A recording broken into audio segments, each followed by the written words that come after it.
welcome back to my channel. Today we are filming another episode of the Lunar podcast. My name is Lori and I am your host here.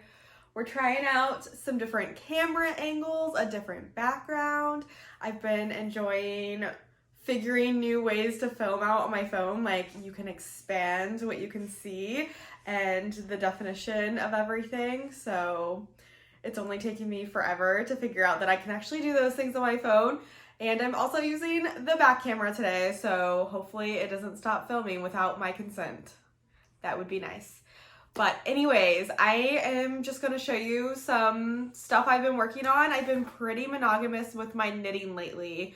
So I've really just been working on one project at a time, getting it done, but that might change here soon because of the project I just casted on. I just got some new yarn yesterday, so I'm itching to play with that.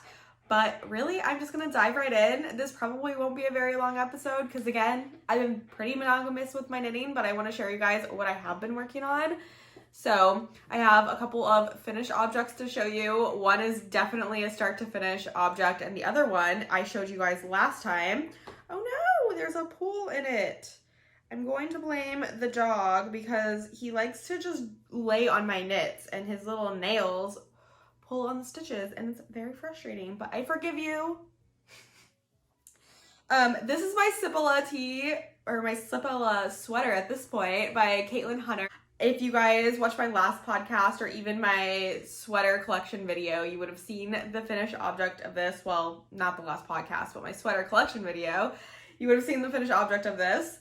And originally I had knit this back in 2019 or 2020, I think I finished it. And I had knit the short sleeve version of it and it was a little bit more cropped than this.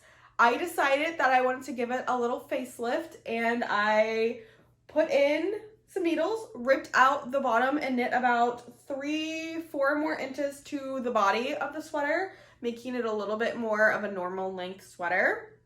And then I added the color work to the sleeves. So there's two options in the Sipila pattern by Caitlin Hunter for sleeve options. Originally, I knit the short sleeve sweater option, which I can insert a photo here. And I didn't love it. The sleeves are kind of weird. And then when I was going through my sweaters, I found this because I had completely forgotten about it, if I'm being honest.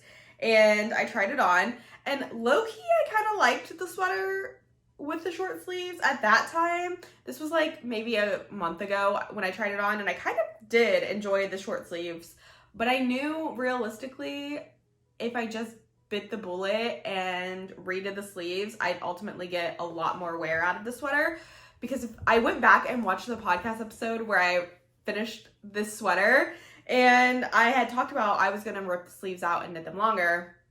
And I'm glad I finally stuck to my guns and did that because I really like the way it turned out. So after I did the body of the sweater, I bound off and I was like hoping and praying that I had enough yarn to finish both sleeves. And I actually did. Let me show you guys. This is actually all the yarn that I had left. So I had plenty of yarn, which is great. I will use this for another project. And then this I'm actually going to use for fixing the sleeves again.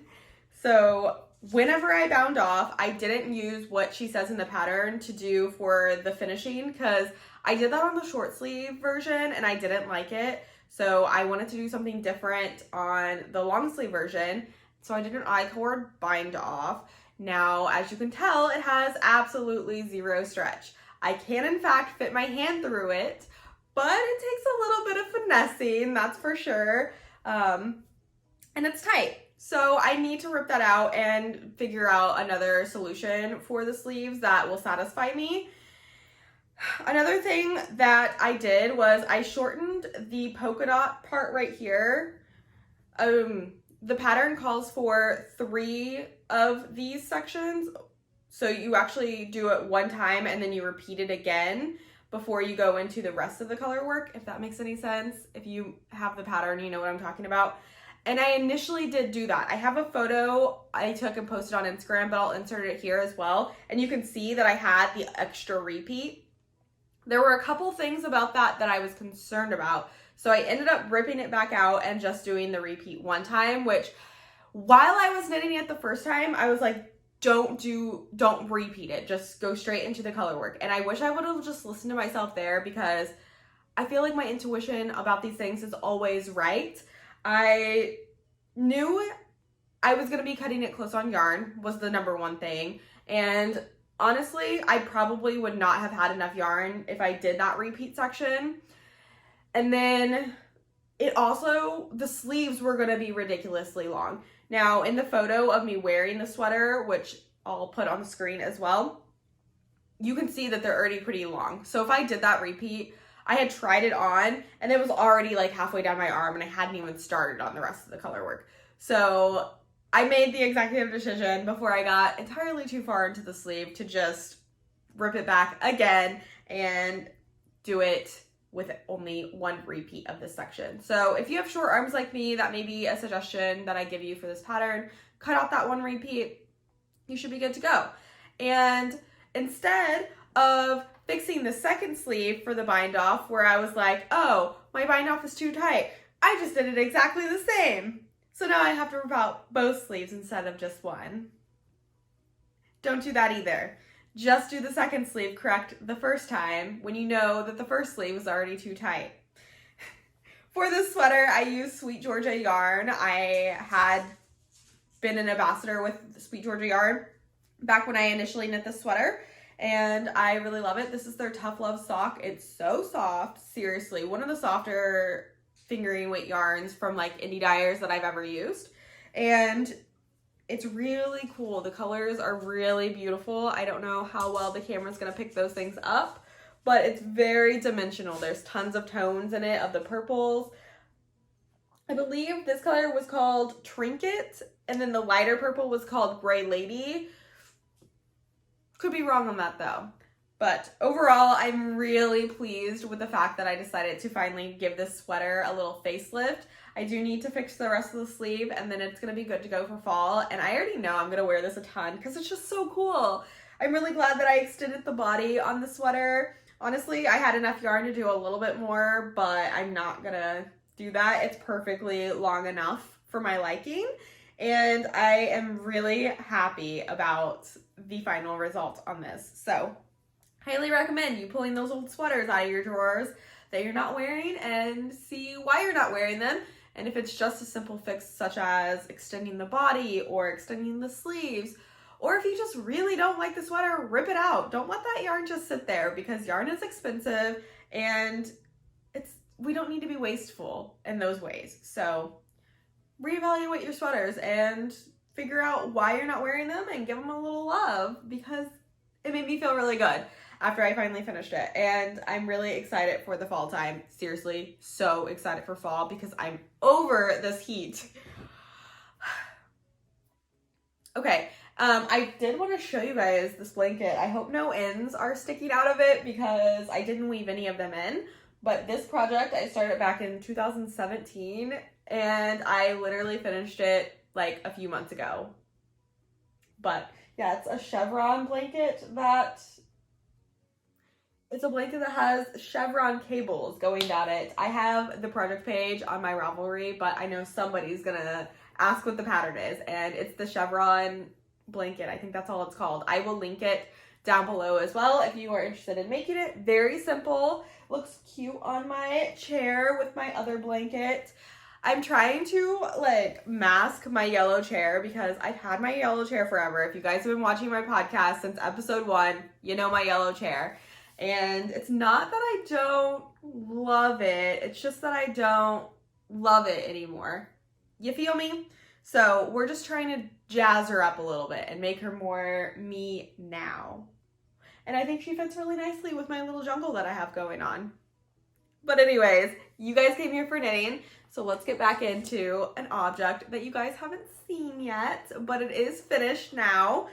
I decided to pull out my little yarn tote, and I found some yarn that I've had for a while in there by Lane and Lotus, my friend Jen. I did some sample knitting for her back in the day, and I've had this yarn just sitting in my stash for a while, and I think it's called It's called Soul Sister, and I had 2 skeins of fingering weight yarn and 2 skeins of mohair, and I initially was going to knit the Felix sweater with it. Was it the Felix? I believe it was the Felix. I've already knit a Felix with it, and that was after I had gotten this yarn, and I just decided that that other yarn that I used was going to be way better because this is a fingering and a mohair, which really only gives you a DK at most, and the Felix calls for an Aran weight. So this yarn has been in my stash for a while, and I really wanted to use it when I saw it. So I decided to go on Ravelry, obviously, and look for a pattern that was cool that I would like. And I came across Jessie May's Shear V sweater, which is right here.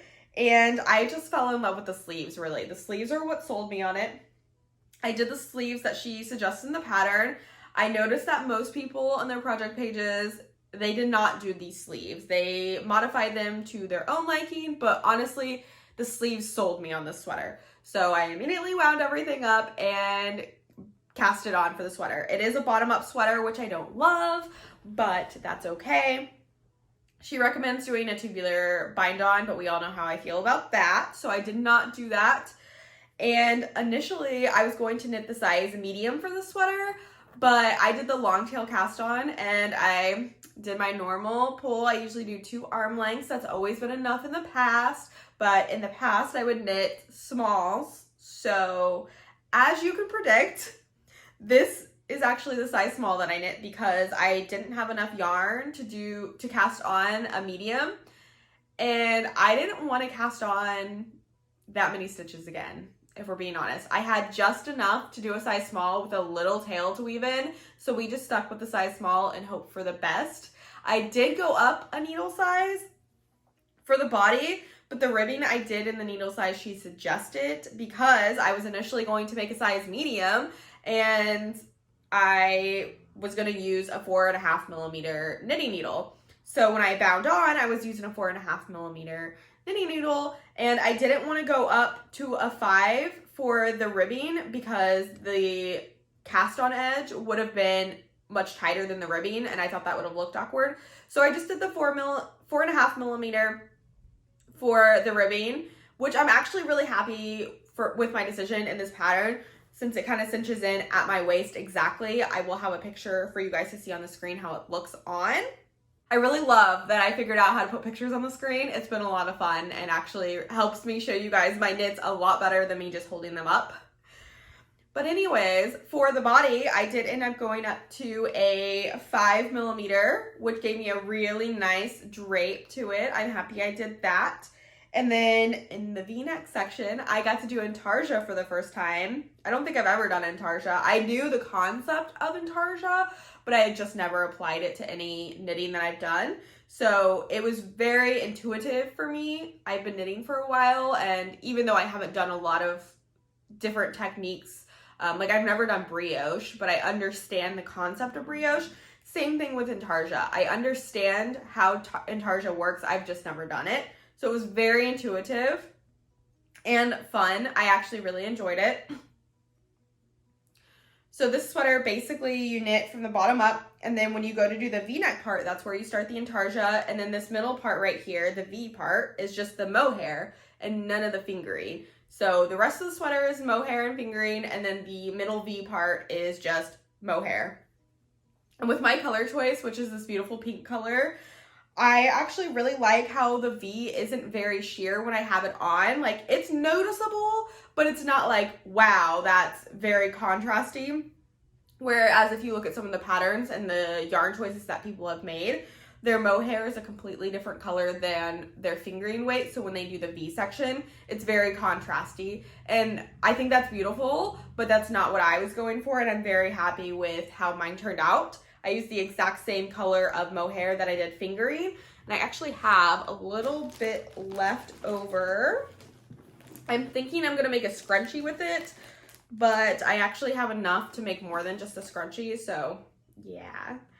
That is how much I have left over of this yarn. Again, this is by Lane & Lotus, and I don't think she's dyeing currently, but this is in her colorway Soul Sister, and I have used this in the past, this colorway, and I actually have a little bit more of this colorway to use. I really like it. It's the perfect pink color for me. And I didn't alternate skeins with this yarn at all. It is so even and consistent. Let me show you the back where there's no details. It's literally so even and consistent. I'm obsessed. Now, I did go ahead and knit an inch more to the body than Jessie calls for in the pattern. I was worried that I wouldn't have enough yarn, and with it being bottom up, I didn't know how long it was gonna be. But I did know I wanted a little bit more length to my sweater, especially since I was making a size small. I wanted that security in case I wanted to block it a little wider. So I went and I knit it, I believe I did 9.5 inches for the body.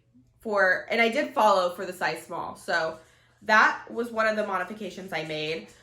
Another modification I made is for the ribbing on the top shoulders. I did not go down a needle size. I did go down a needle size for the ribbing on the arm. And I also did go down a needle size for the ribbing on the bottom, as I already talked about. So I didn't do it for the shoulders because I knew I wanted them to drape a little bit more. And initially, before I put the sleeves on, when I tried the sweater on, the ribbing, you know, is pretty tight still because there's nothing weighing it down. So it doesn't even do a drop shoulder, which I was very concerned about. But as soon as I started knitting the first sleeve, you could totally see the shoulder drop. And then when I tried it on again, you do get a little bit more of that drop shoulder action happening. I am happy with my decision about that. I did, in fact, do the sewn tubular bind off for the sleeves, and I did it for the front side of the neck. I did just do a Jenny's Surprisingly Stretchy cast off or bind off for the back of the neck, but the front of the neck I did use the tubular, and not because of looks, because honestly I don't think they look all that different. I just did it because she said to in the pattern, and then on the back I was too lazy. But then on the sleeves, I realized I actually enjoyed doing the sewn bind off more than the knitted bind off. So I actually think I'm probably going to just use the sewn bind off for any project in the future because I enjoy doing it more than the Jenny Surprisingly Stretchy bind off. I hate binding off and I hate casting on projects. Like, those two tasks are not fun to me. Another modification I made, which was purely an accident, is on the sleeves. I picked up 10 more stitches than she calls for in the pattern, purely by accident, and I didn't notice until I got to some of the decreases. Now in the pattern, she doesn't call for any decreases in the sleeves, but I decided I was going to do decreases on the top part of the sleeve just so it wasn't too bulky. Now, it's very interesting. What happened is, like I said, I picked up 10 more stitches than the pattern called for by accident. I just miscounted on the first sleeve when I was picking them up. And then I started decreasing. I decreased every 10th round. I did a decrease of 2 stitches. And then when I got to the 4th decrease, I counted my stitches and realized I had more stitches on my needles than she initially calls for you to pick up. So I did a 5th decrease round, so I decreased by 10, and I was exactly where she called for you to be in the pattern. So at that point, I was like, whatever, and I just knit the rest of the sweater straight, or the rest of the sleeve straight, no more decreases, and then I did the amount of ribbing that she calls for. Now the ribbing on the sleeves is knit flat, so you have this like little split right here, which I really enjoy. I think it's cute. And so when I tried the sweater on after I finished the first sleeve, I actually realized that the sleeves were perfect. I'm glad that I made that mistake and had picked up 10 extra stitches. It's not too bulky under the arms at all, which is what my initial concern was with the amount of stitches she called for you to pick up. And even with the 10 more stitches, it was totally fine. I am in fact glad that I did the decreases, which I was going to do regardless of my mistake. But I just wanted to note that here, that I really enjoyed the way that my sleeve came out with the extra stitches that I picked up. So that's just one thing to keep in mind if you're looking at my sleeve and want to make that same adjustment. I picked up 10 additional stitches, decreased those 10 over the course of 50 rounds, and then I knit the rest of the sleeve, which was another 50 rounds. So I believe altogether, without the ribbing, the sleeve was 100 rounds. And then I did the 2.5 inches of ribbing for the cuff, which is beautiful. Love the sleeves. Probably one of my favorite parts of the sweater. Now, I did want to mention that for the bottom ribbing, it is knit in the round. So I did do my little trick of turning with one short row and knitting the ribbing inside out. So I have the neater ribbing on the outside. I talked about this in my last podcast. I'm not going to go too into detail about it now, but I just wanted to mention that was a modification I made as well. Now, the only thing that I really don't love about the fit of the sweater is the neckline. The neckline shape itself is totally fine. The biggest issue I have is how it kind of slowly starts to just like strangle me, I feel like sometimes. Like the neck kind of just cuts in. There's no short row shaping. The back and the front are exactly the same. So it's to be expected. But with the neckline being so wide, it's not too terrible because you do have some playfulness around the sides. So although it's like pulling back like this at times, you still have a lot of openness on the sides. So it's not totally suffocating feeling like a turtleneck would be. But overall, I'm very happy with my yarn choice. I'm happy with the pattern that I chose for this pattern. The body is the perfect length for the sweater. I do like longer sweaters. This one is a little bit more on the crop side, but with the fit of the sweater, it fits so well. I'm so happy with it. It's just the right amount of baggy. It hits in the perfect location for the size, and so it cinches you in at your waist just a little bit. It fits really well. Now, one thing I want to say about Jessie May's patterns is they are extremely detailed, and some people like that. I do not like that. I find patterns that are so detailed to the point where Jessie May's patterns are detailed very hard to follow. I am the kind of person who cannot just read something and understand it right away. I am more of a hands-on doer. I'm more of a visual person, and that's a lot of words, and it's really hard for me to filter out how much detail she puts into her patterns. And I feel like I'm skewing this to be a negative thing. It's a beautiful pattern. So much detail. I do actually think it might be hard for a beginner. Like if you were going to knit one of her patterns for the very first time, you might find it pretty overwhelming because it's packed full of suggestions and alterations you can make and just details. And I find that I enjoy patterns that have the bare minimum the most. And that might just be because I'm a more experienced knitter, but I feel like if I was still a new knitter reading that pattern for the first time, I would be very overwhelmed by what I was doing. And it's not a bad thing. You pay a price and you are getting the quality for that price of the pattern. My personal opinion is it is too much for me. I will continue to knit Jessie May patterns. I'm an experienced knitter, so I kind of understand what I'm supposed to be doing anyway, so I can kind of just ignore a lot of the stuff and just look at the numbers, which is what I did. But there were points where I was trying to find where I was in the pattern, and I just couldn't find where I was in the pattern because there's so much in the pattern. Again, it's not a bad thing. Just for me and my personal preferences on patterns, it is too much. It's too much for me to handle. My brain cannot process. And honestly, it kind of deters me from wanting to knit on the project because I have to go back in the pattern and figure out where I was. But you are definitely getting what you paid for with Jessie May's patterns for sure. They're worth the price because she does put so much energy and work into them. So again, nothing wrong with the pattern, just my personal preference, and I did want to point that out to you guys. But that is my sheer V-neck sweater by Jessie May Designs. I absolutely love it. And again, I cannot wait for fall because I want to wear sweaters again, you guys. All right, now I just have a work in progress to show you, which is not in a very interesting spot, but it is something that I just started for my new project. And then I have an acquisition to show you. So we're gonna stick that to the side and we're gonna pull out my Field Day cardigan by Ozetta. I decided to go for another Ozetta pattern. When I was initially looking for a pattern for that sweater, I originally was going to use this yarn first, and this yarn is Explorer Knits and Fibers tweed yarn, and this is in the colorway Linen, and this is Voyager's Mohair by Sorella. So her Voyager's colorway from her Moana collection, and it's on her Mohair base.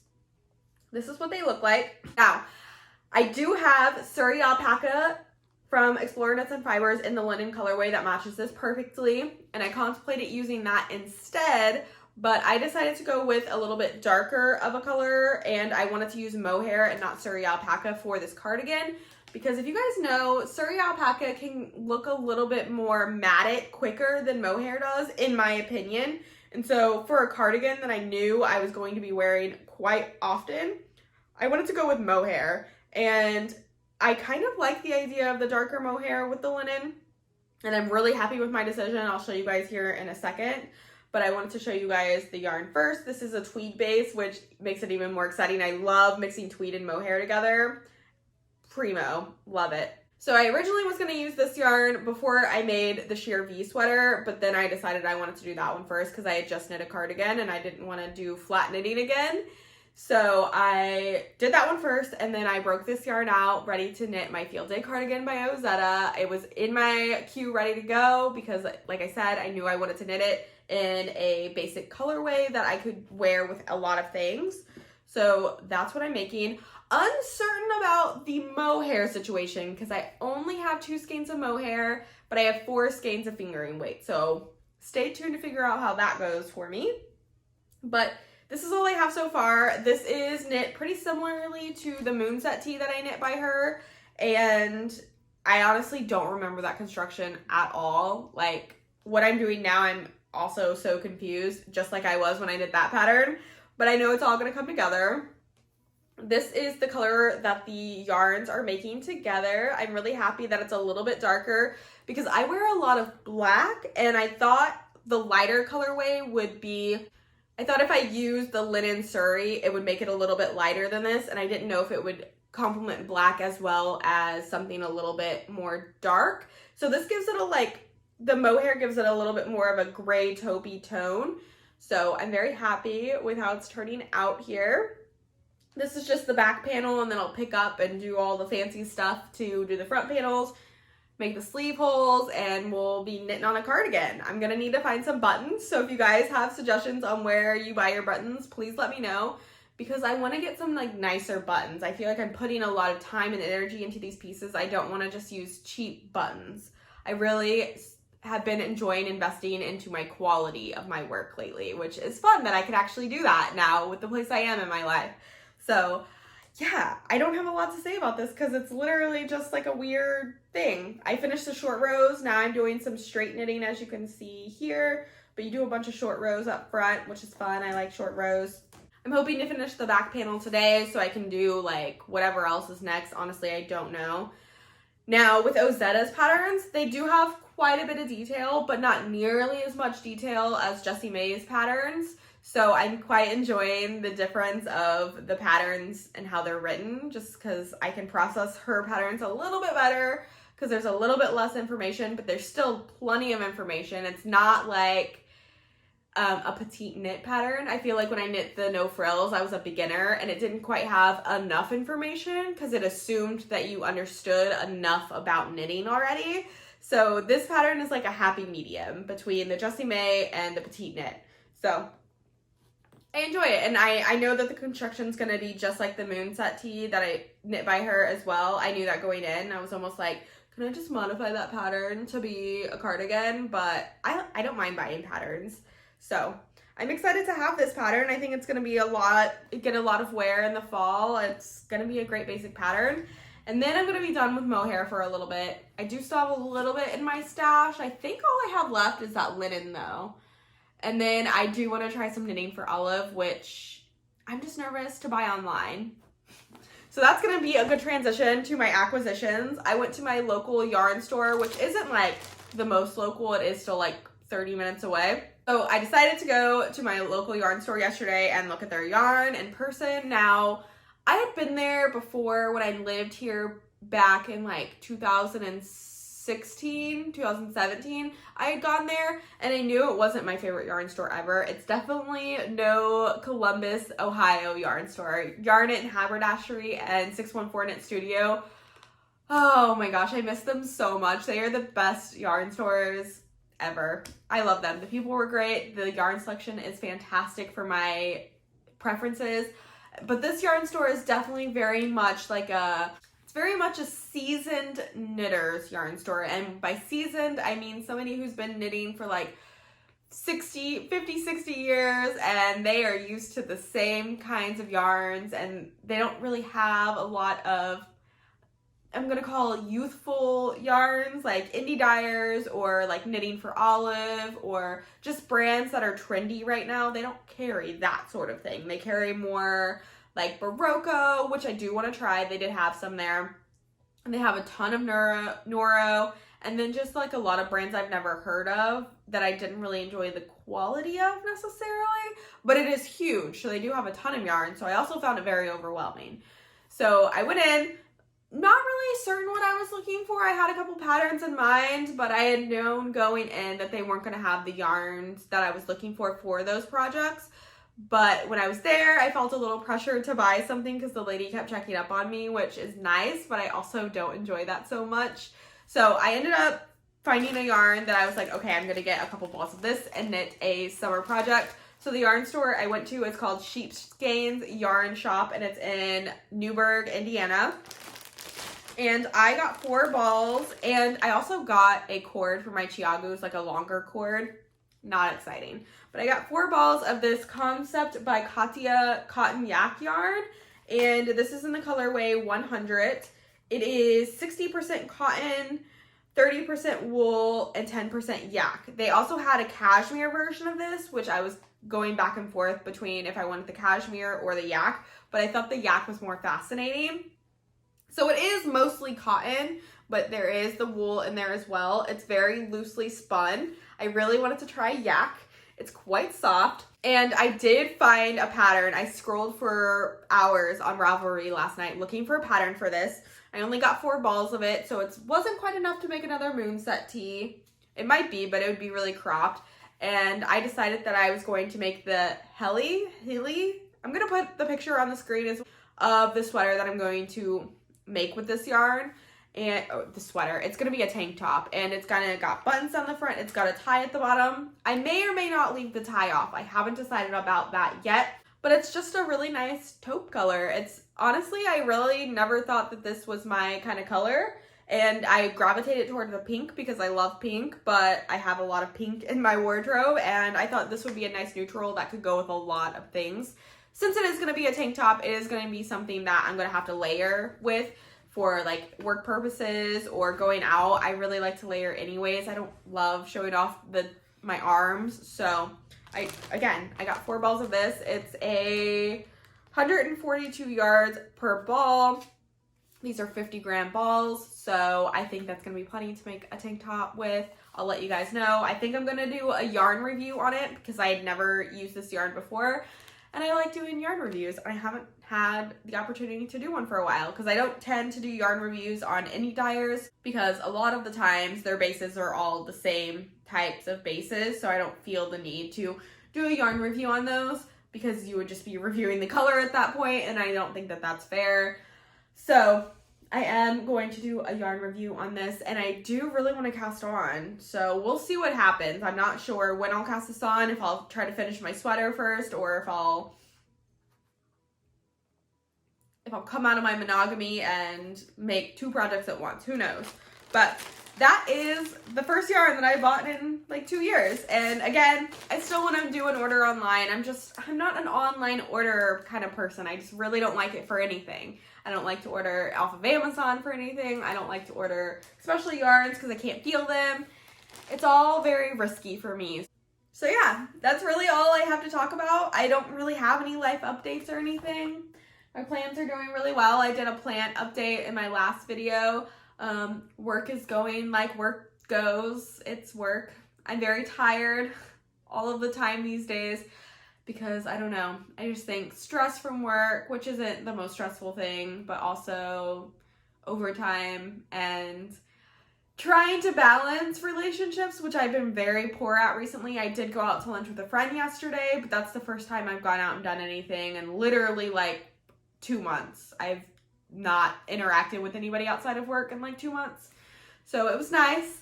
House stuff is going well. I haven't done any updates on it yet, like any more house updates, but I do have vacation at the end of this month for a couple days, so a long weekend and then another long weekend right after that. So I do plan on finishing my kitchen up, like the paint that I was doing and just like the final touches on it. I think that'll be nice.